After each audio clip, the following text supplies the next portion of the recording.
black fathers, man, we got a lot on our shoulders. So we need to stand up. We need to stand up and be accounted for, taking care of our families, doing whatever it takes, obviously legally within reason. Yeah. But remember, you as a father, you are the most important. You are the most, and I know the mothers give maturation and love and all that, but you discipline, protection, provision, you're important. And so we have to stand up and continue to do what's necessary to lead that next generation. And that's really, I'm so. What's happening, y'all? This is Mike D with Black Fathers Now, where we're bringing the village to the brothers. Every couple of weeks, you can look forward to a quick inspirational message or a thought-provoking guest with knowledge and wisdom, all geared towards helping you be the best father that you can be. We're bringing the village to you. Now it's your turn to do something with what you learned. All right, y'all. Let's go.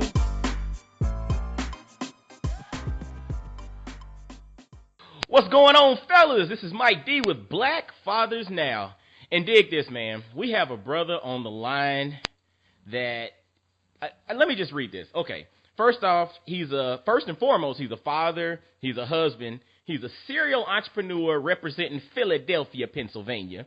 He's a speaker. He's actually got a book coming out pretty soon. And where you probably have heard of this guy is from this little thing that he found called the Black Entrepreneur Blueprint. Yeah, I'm speaking to my man, Jay Jones. Fellas, let's welcome my man, Jay Jones, to Black Fathers Now. What's going on, brother? What's going on, Mike D? How are you, brother? Man, I can't complain about nothing. Life one moment at a time, no faster, no slower. That's what's up, man. That's what's up. Yeah, appreciate you having me on, brother. No doubt, man. No doubt, man. And I mean, with the intro, and that was pretty quick. I'm trying to wrap my mind around what is it that you don't do. I mean, please fill in the gaps. I mean, I know there's something I left out, even though, are you Jamaican? Like, nah. 45 job or 45 businesses? Nah, bro. But I do like to keep myself busy, man, with different tasks and projects. But the only thing you left out is probably coaching. Okay. I do some individual coaching in addition to course creation and things of that nature. But so course creation, coaching, podcast, speaking. My new book is getting ready to come out. So pretty much, I guess you call me an infopreneur. I don't know what you want to call me. I like that. Infopreneur. I like it. I'm stealing that when I'm writing it down now. There you go, brother. Disseminating that good word, that good information. That's it. I can dig it. And so looking at that and hearing all of this that's going on, what led to this life of entrepreneurship? Like, what led to, you really just kind of having your hand in so many buckets? Was it something growing up that inspired you? Was it, an experience in life? Talk to us a little bit about your journey, brother. There were several things, Mike, that kind of led me to where I am. Number one, my father was an entrepreneur. My great-grandfather was an entrepreneur. He was a very successful entrepreneur. My father was not a very successful entrepreneur. He was for a time, but he kind of fell off and never got back on the horse. Mm-hmm. But ever since I was little, Mike, the first, entrepreneur foray that I had was I would sell potato chips on the block when I was younger, about 8, 9 years old. And so what I would do is I'd go buy a big bag of chips and I break them down into small, sandwich bags. Mm-hmm. And so while we're out running around in the springtime and the summer, my sister, I'd have her make some Kool-Aid, and I had the chips. And so I'd take that, $1.50 or whatever, $2 I had, break those bags down, end up making like $8, $9. Huh. And I was like, man, this is pretty easy. Wow. I'm making money and I'm having fun. I'm running up and down the street with my friends, and I started selling the chips. Now, it was so ironic because my friends lived all on the same block. All they had to do was go in their own house and get their own potato chips, right? But they're like, oh, you know what? Hey, I guess we'll buy it from you. I said, all right, that'll work. So, and that was kind of my first foray into entrepreneurship. And from there, and then, seeing my father with his businesses, I kind of was hooked. So that's kind of how I got that bug. Man, and it's interesting, when you said you were selling chips, and then you had your sister making Kool-Aid, so you're basically selling a packaged snack, so to speak. That's it. What was interesting is it makes me think back to one of my favorite books, The Miseducation of the Negro by Carter G. Woodson. Mm-hmm. You know, how he talks about how, and this was written like in the 1930s, if I'm not mistaken. But one of the things he mentions were the fact that a lot of the immigrants were coming into America and pushing the banana carts and doing the things that we would not do to generate revenue. And I assume that at that age you had not read The Miseducation of the Negro. But not at that time. You, in essence, were putting that into practice, and showing the opportunities are endless, even with things that are currently around you. Definitely. Well, I kind of always thought a little different than a lot of people. Not that I'm some savant or genius or anything, but I always was like, all right, this doesn't make sense. Why am I doing this when I can do something else and make the money easier and faster? Obviously legal now, nothing illegal. Yes, we're disclaimer. We're talking legal operations. Legal, exactly. Right. And so that's how I always kind of thought. Even when I used to work in corporate America, I was probably the worst employee that they could ever had, not because I didn't do my work well and I wasn't proficient in it, but I was always thinking, well, if they're paying me this, then what am I really worth? And so my mind would start working, and I'm like, well, and I can do this better than these jokers. And so that was always kind of my mindset. I always kind of, walk to, my own drum beat. So it's interesting, the inspiration from your father and your great-grandfather, seeing the success and the opportunity there, the notion that you thought differently than some of your peers. But then it seems like you also seem to be a brother who always asked the question, why? Like you were always inquisitive, like that curious nature always led you to seek a different opportunity. Yeah, and it's funny you mentioned that. When I was little, my mom, I used to like to take apart watches, right? So I climb in my mom's, when I was little, I climb up on the dresser and I'd take my dad's old watches or my mom's old watches, and I'd open the watches up and I'd tell them I'm fixing it. Now, obviously, I was about 7 years old. I couldn't fix a watch to save my life, even today. But my mom asked me, why do you do that? And my answer was, because I need to know everything. And so I was always inquisitive, and I wanted to know how things worked and why things worked. You continue to feed that, from a childhood up to now.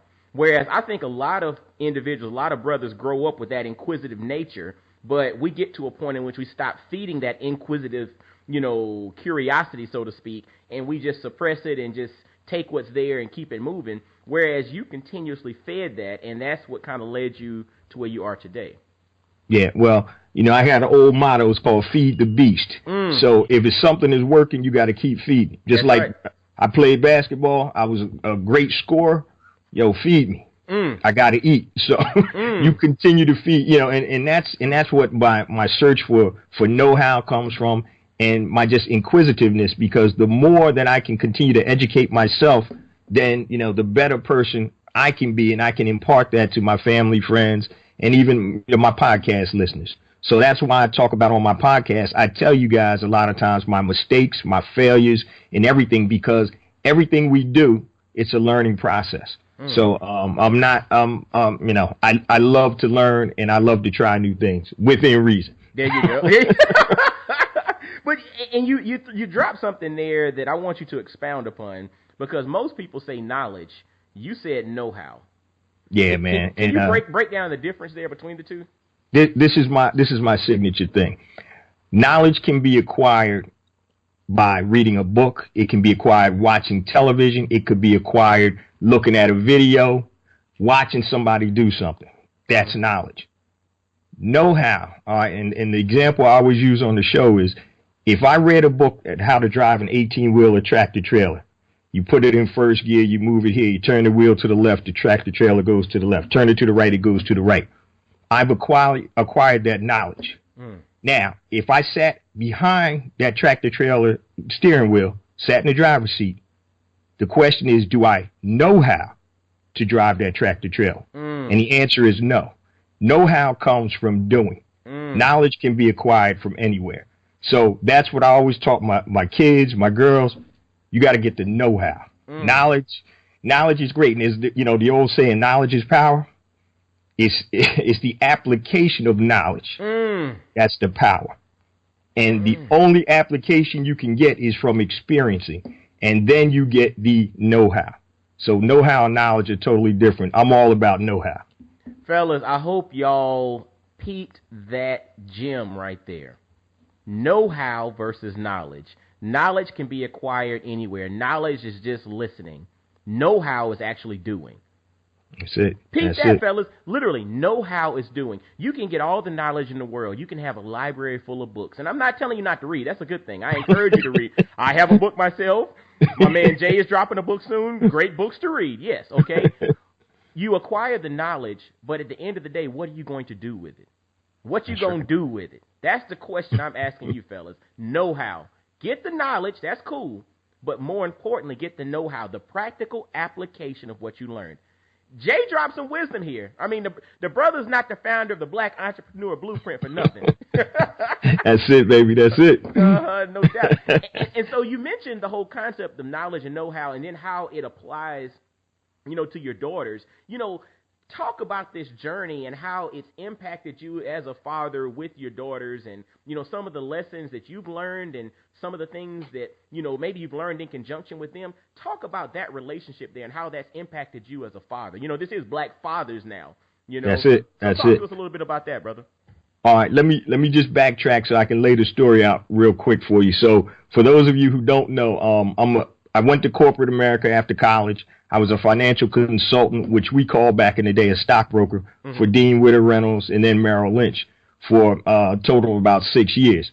Now, I always had the entrepreneurial bug, so I knew I was going to leave. So after I left corporate, I started in my own businesses. First couple of businesses didn't go well, came back to corporate. And it was a vicious cycle for about, back and forth twice. And then I finally got it right from the know-how after I've exhausted all my I learned on the go, on the job training. So as my daughters, they're 3 years apart, so as my daughters grow up, and I know your kids are younger, Mike. That's right. But now you have a daughter, right? Daughter and a son? Yep, a 6-year-old daughter and a 4-year-old son at this time. All right, so you're going to be getting into this stage. All right, now, and this is how the whole entrepreneur thing started with my daughters.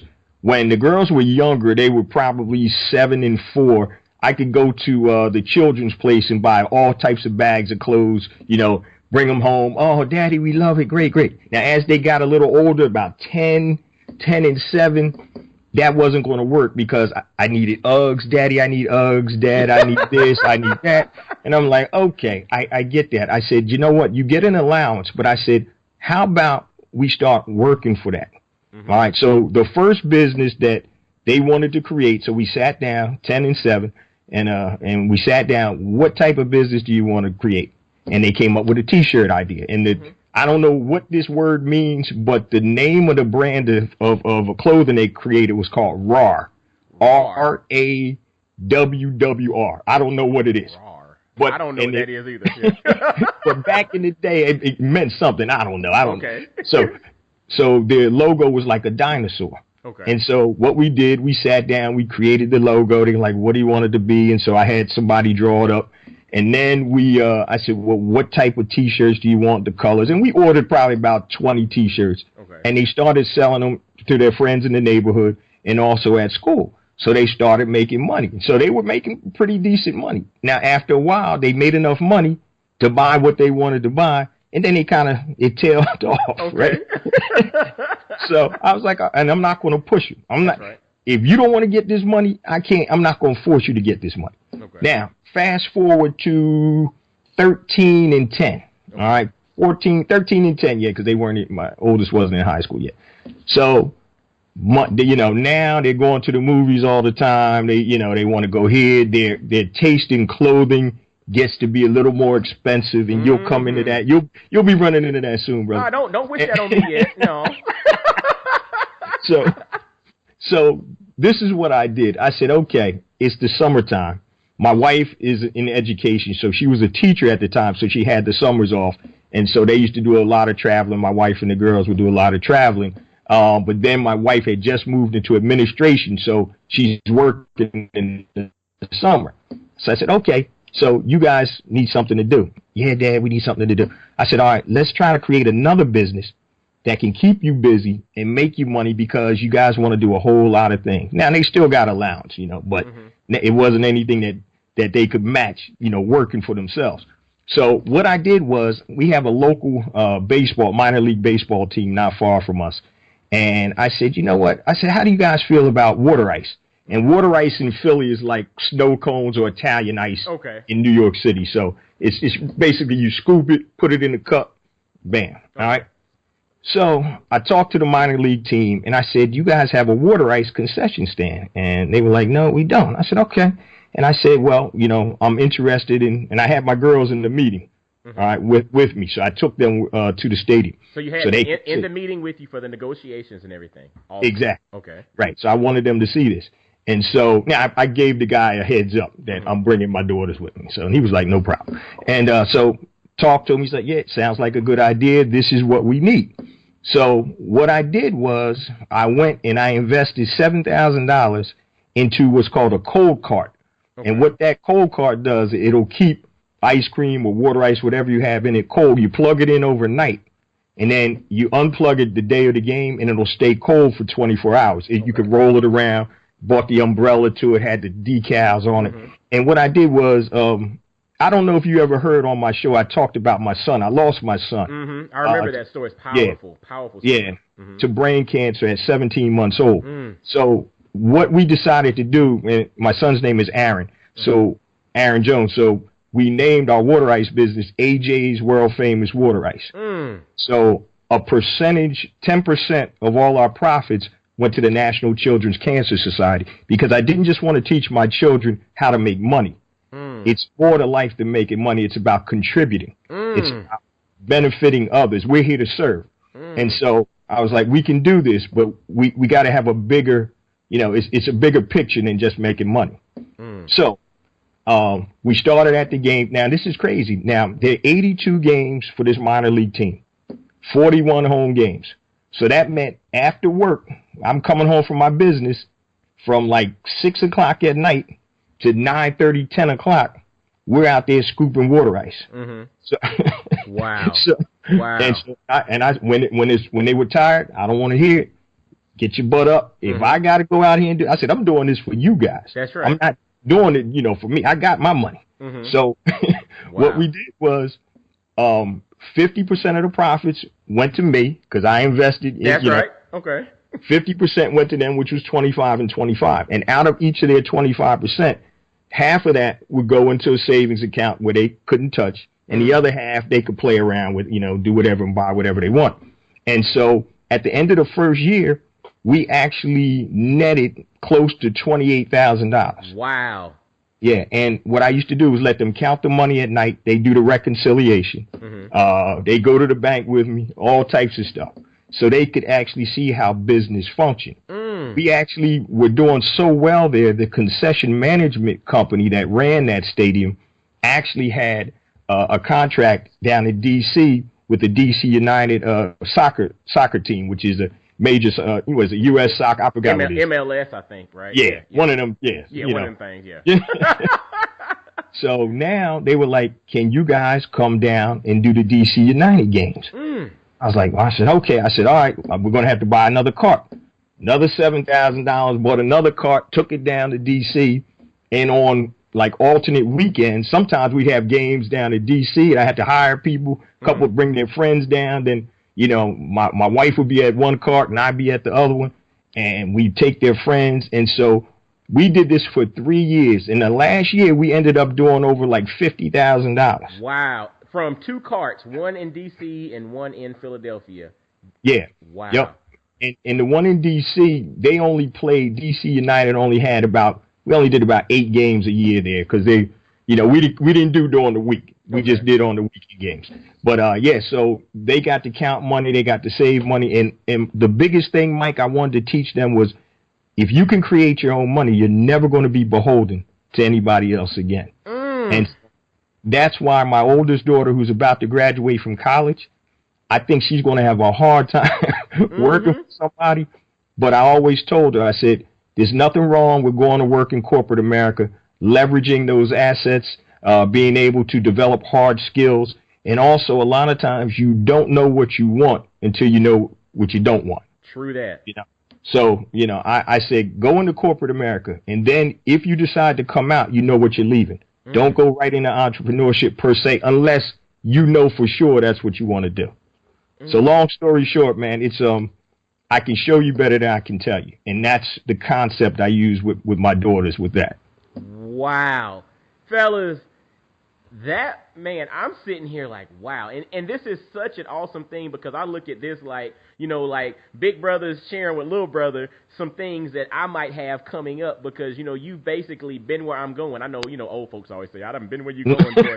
That's it. But in essence, you are. I mean, my kids are 2 years apart. They're 6 and 4 now. And, when I hear what you did, you actually put the whole concept of know-how into practice with Definitely. your daughters, because, from the standpoint of them actually doing it as opposed to you just telling them what to do, you brought them to the meetings, right? That's powerful, because you let them see the negotiating part. Most people just show the end of it. They just show the carts out at the thing, say, hey, come scoop some ice cream, or come scoop some ices here. You put them into the planning stages so that they get an understanding or a know-how of the fact that there are steps that are behind what you actually see.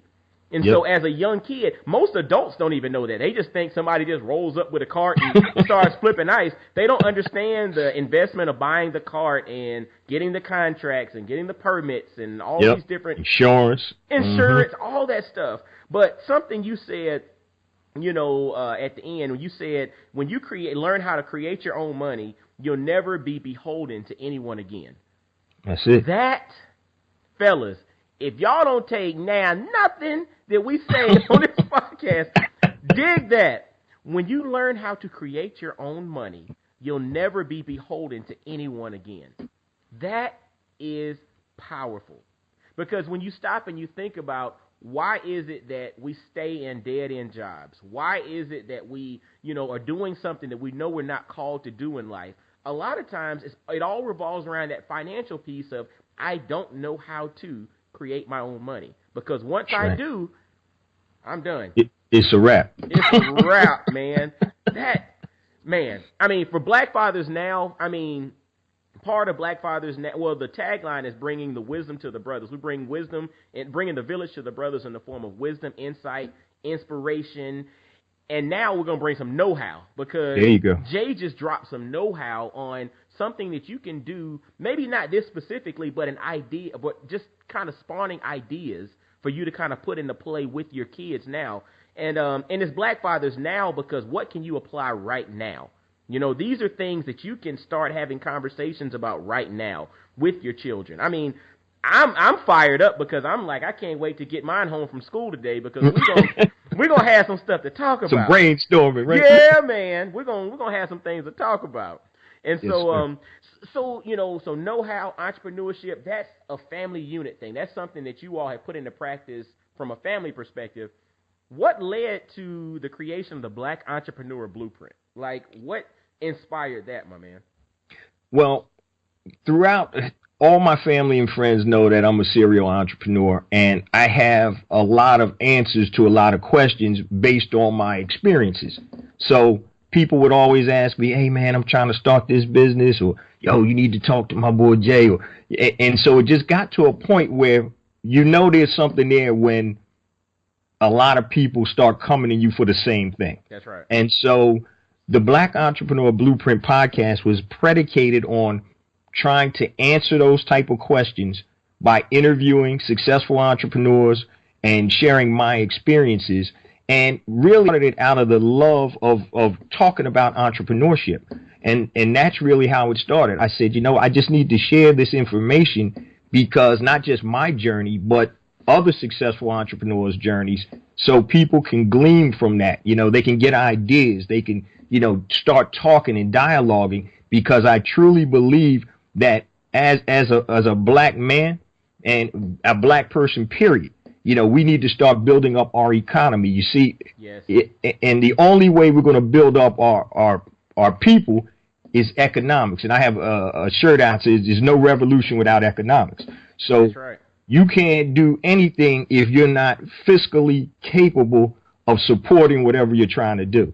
And that can be on a personal level, local level, national level, worldwide level. So economics is the key to getting us out of the hole that we're currently in. And that's really the impetus of the show.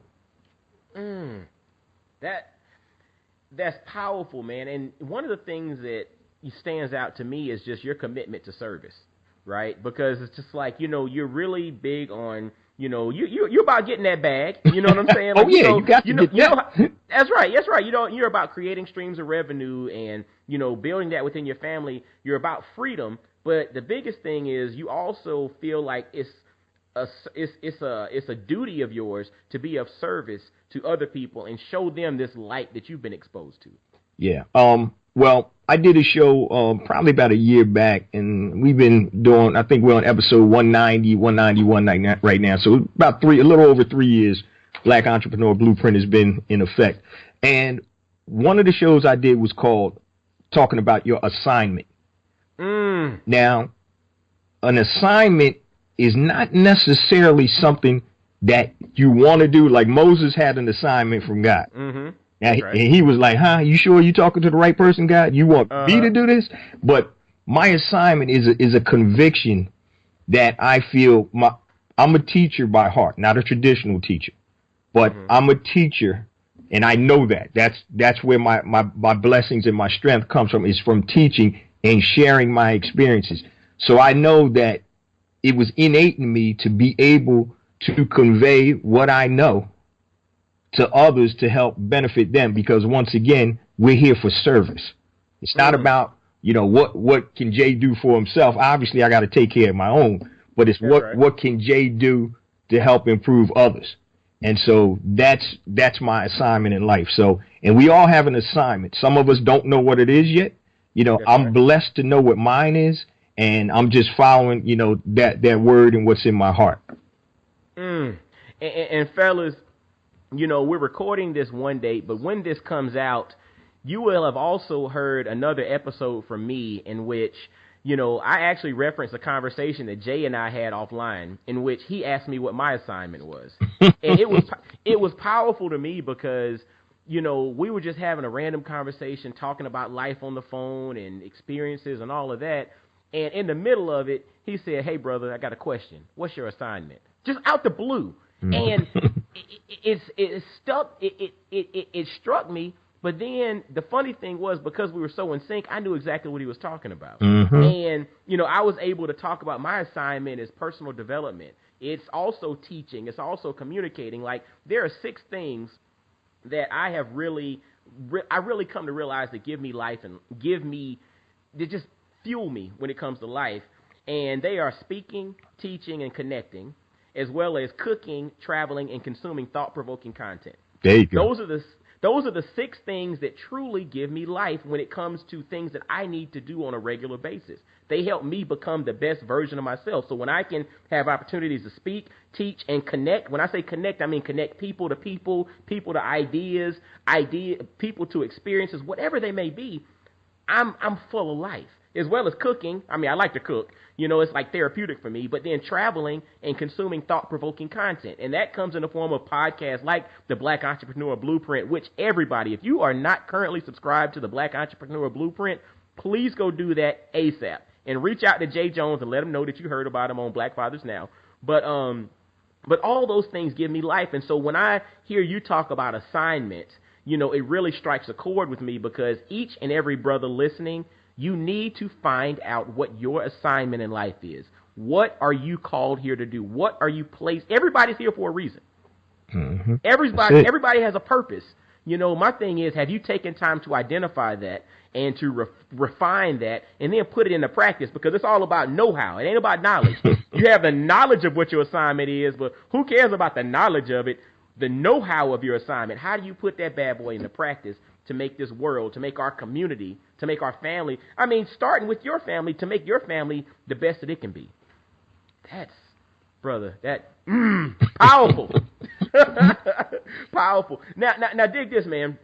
we also mentioned that, you have an upcoming book coming out, and you also, obviously have the Black Entrepreneur Blueprint podcast. Talk about what you have going on now, some of the things the brothers can check out. Okay. Anything you want to kind of throw out there, any courses, whatever you have out there, man, throw it out there to the brothers, man. Well, I appreciate that, Mike. One of the things is being an entrepreneur. For me, one of the most important things is being able to work on projects and things that I have a passion for, that I enjoy. And so right now, to help disseminate the information, that I talk about on the show, my new book is called A New Black Wall Street, Creating Wealth Through E-Commerce. Now, I don't know when this show is going to air, but the book should be coming out the midpoint of March. Probably, I think around the 19th is my date. I'm getting a final edit now. And the subtitle is 12 Steps to Building a Six-Figure E-Commerce Business in 12 Months. And so A New Black Wall Street, the concept of that is, with today's technology, we're able to connect worldwide. The world is smaller now. So it doesn't have to be a finite physical area like it was in Greenwood and Tulsa, Oklahoma back in the early 1900s. And so it's funny that with this book, I actually had to start rewriting the book, Mike, because there was a piece of the concept that was missing from the book.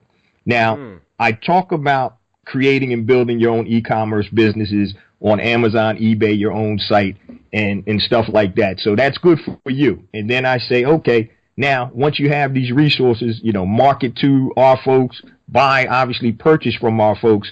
But the concept or piece that was missing was a platform to do so. So I just recently just started this website. It's not even up yet, but it's called besmartbyblack.com. And what it's going to be is a marketplace for us to buy and trade. Black business owners selling their goods to black consumers. Now, there's other sites out there that are doing it, and that's, and I'd be remiss to, not to mention them, and that's fine. But my thing is, if I'm talking about a new Black Wall Street, I need to have the components in place for somebody who reads my book. And if they I have a course that goes with it, to an online course that'll be out right before the book comes out. So a book is a great medium, but it can only give you so much. My online course is going to be I'm going to walk you through with videos, concepts, the whole 9 yards. You'll be able to see that. But then now, how are you going to put it into practice? So that's where the concept of besmartbyblack.com came from, because, I said, man, this is great, but I need to have another platform for people to do this, so my book is coming out. I'm working on the website. Obviously, my online course will be out right before the book comes out. In addition to that, I have another site called digitalblackmedia.com, which is in the works. And that site is going to be more talking about, it's more of a features site, featuring, politics, economics. It's almost similar to The Root or the Griot.com, something along that nature. But I'm not going to try to do news because that's too up to date. So it's going to be features on different things in the black community. In addition to that, I have, I do coaching, I do all kind of stuff. And I have different product brands that I work and I build on. And so my daughters and I, another business that we started about 6 months ago, new natural hair care line for my daughter. Wow. Yeah. Wow. And that was all their idea. I actually sat back and I was like, you guys take the lead and I'm going to help guide you and direct you, but you're going to have to get the formulations. You're going to have to do all of this. So we're working on that, behind the scenes right now. Man, we got a little jammed up with our trademark, and that's what kind of held us back. So we got one of these big companies were like, oh, that name is similar to ours. No, it's not.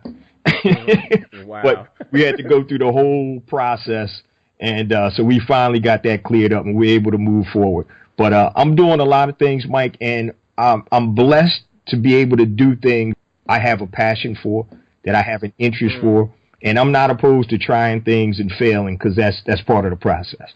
So, but so A New Black Wall Street, that's coming out. It should be March 19th, and it'll be on my website, blackentrepreneurblueprint.com. Obviously, it'll be on Amazon. I got my, e-commerce courses that'll be on my website. In addition to that, besmartbyblack.com will be out, should be out by the time this airs. I think you said this might air, what, May, April? No, actually mid-April. So this is actually coming out mid-April. Cool. So yeah, everything that you mentioned probably should be out into the world by the time this launches. So 100%. Cool. Yeah. So fellas, you can now go to blackentrepreneurBlueprint.com and get the link to everything that Jay just mentioned, as well as besmartbyblack.com, digitalblackmedia.com. And definitely, if you don't get it from the website, go to Amazon and get A New Black Wall Street. It's coming out, baby. By Jay Jones. Coming at you. By the time they hear this, it's coming at you, right? That's it. I ain't no rapper, so I haven't to stop that. But that's so awesome, man. And as far as like social media and getting in touch with you and connecting with you, what's the best way for the brothers to do? Well, I'm gonna give you all my stuff now. If you got something long, you hit me on my email, because I get like all types of like 3-page long, Twitter messages. I'm like, hold it. So my email is jjones@blackentrepreneurBlueprint.com, and that's JAYJONES. Twitter, I'm at jjones001. Instagram, I'm at jjones4real, the number 4 REAL. And I got a YouTube channel. Just go to YouTube, Black Entrepreneur Blueprint. Okay, got you. So we got jjones@blackentrepreneurBlueprint.com. We have the Twitter handle is jjones001. Okay. Facebook, Black Entrepreneur Blueprint.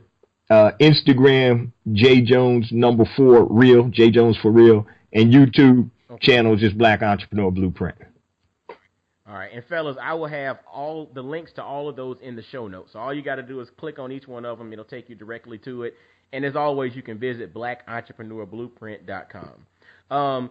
And brother, I mean, dude, you've left so much for the brothers to chew on, to digest, to put into action right now. You left a lot of know-how, you know what I'm saying? So now, it's time for, you left the knowledge, so now it's incumbent upon the brothers to make it know-how by putting the stuff into action in their own lives.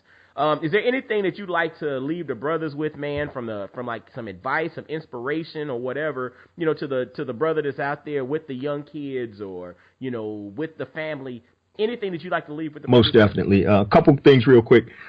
We're products of our experiences, and one of the things my philosophy was always, God, family, and work. And having lost my son, who right now would be 17 years old, at 17 months old, my focus was, I'm hyper family focused. So my family is everything to me when we go through that type of loss. And so what I want to say to the brothers out there, I said, kiss your kids. I don't care if you don't have a great relationship with them, whatever. Kiss them, tell them you love them, and that you're there to support them. And remember, children, you can say what you want, but it's what you do. That's what they're going to listen to. So be that role model, be that example that your children need to see in you. So, I'm trying to get better every day, So as a father, I have to, especially with girls, they're going to look, if you got girls, you got a girl, Mike, they're going to look at you as, I want a man like my dad. So what are you going to show them? So you got to you got to definitely take that in. I mean, we're in a position, we're the head of the household. I'm speaking, I hope I don't offend anybody. I'm speaking from a Christian point of view right now. We're head of the household. I don't care what your religion is, atheist, Muslim, whatever. You can do you. But from my perspective, you're head of the household, and that means you need to protect, your family, provide, and take care of your family not by just saying it, but by doing it. And on the entrepreneurial tip, what I will say to you guys is, if you have that dream or you have that spark, you got to take action. The action could be, part-time, side time, hustle or whatever. But you won't be successful unless you get out there and start mixing it around. And once you do that, you'll be surprised what's going to happen. One of the reasons I wrote this book, Mike, about e-commerce is because the two biggest reasons I hear people not starting their businesses are, number one, time, and number two, money. So an e-commerce business can be created while you have a full-time job. And the barrier to entry is not a lot. So, for creating your product, or even if you're just buying and reselling products. So that was one of my things. I said, what can I help teach people that I've been successful in doing to move them from employee to entrepreneur. So I don't care if it's e-commerce, and I don't care if nobody listens to me, but if you have that inkling, if you have that spark, you got to turn that into something by taking action. And I just want to say also to all fathers, especially black fathers, man, we got a lot on our shoulders. So we need to stand up. We need to stand up and be accounted for, taking care of our families, doing whatever it takes, obviously legally, within reason. Yeah. But remember, you as a father, you are the most important.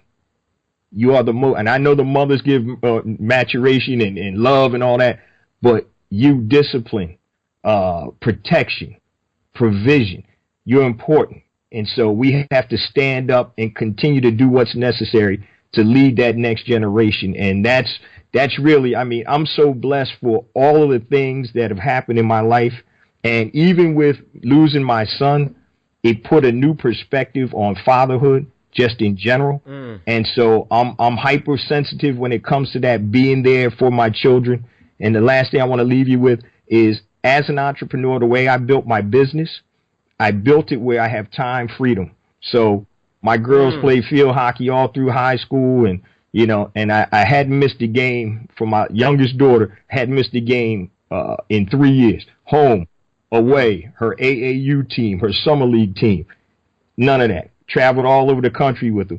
And I was blessed to be able to do that through my business. And we've had so many great times and so many experiences we shared through sports and also through entrepreneurship with my kids. I wouldn't trade it for the world. So if it's something that you're serious about, obviously take a look and just start doing something. Nothing's going to happen unless you do something. So, you know what I mean? You ever heard of the expression? I don't know who said it, but it's so true. Change is never made until the pain of staying the same outweighs the pain of change. So if you sick and tired of being sick and tired, then you got to do something. There it is. Once you're sick and tired of being sick and tired, that's when you flip the script and you make a change. That's it, brother. Brother, I have to thank you, man. You dropped so many gems here, man. And fathers, I hope you really paid attention to the nuggets of wisdom that Jay put into play, man. It is not just about the money. It's not just about getting that bag. It's also about, what are you going to do with it? How are you going to impact your family? How are you going to impact society? As he mentioned, as black males, black men, we have a lot on our shoulders, right? We have a lot on our shoulders, but at the end of the day, we're built for this. That's it. So what are we going to do with this? What are we going to do with it? How are we going to make it happen? How are we going to make the next generation better than ours? And inspire them to make the next generation after them better than them, and just get this cycle rolling. We got to get the cycle going in the right direction. And so if you take heed to all the things that Jay just mentioned, fellas, we are definitely on the right track. So make sure to visit blackentrepreneurblueprint.com, and all of Jay's social media links will be in the show notes, as well as check out his new book, A New Black Wall Street. Look, I'm going to get a copy for sure. I want to get a signed copy. Now, you got it. But, whose name you want me to sign? Trump? Nah, man, you better go on with that. But y'all definitely reach out to Jay on social media. Shoot him some emails. Let him know you heard about him on Black Fathers Now. And I thank you, brother, for taking time out of your schedule to come in and spend some time. Appreciate you having me on, man. And it was a blast, man. Like I said, we're sitting in the living room, kicking it, and I enjoyed the conversation, man. I dig it, man. I dig it. Well, fellas, as always, y'all visit blackfathersnow.com. Follow Black Fathers Now on Instagram and Facebook and Twitter as well. Subscribe via iTunes, Stitcher, Google Play. Anywhere you listen to podcasts, subscribe, leave comments, leave some good ratings. We really like good ratings, for sure. And I can't forget that this episode is brought to you by blackfamilyapparel.com. Visit blackfamilyapparel.com to grab some awesome apparel that really celebrates the nuances of the black family.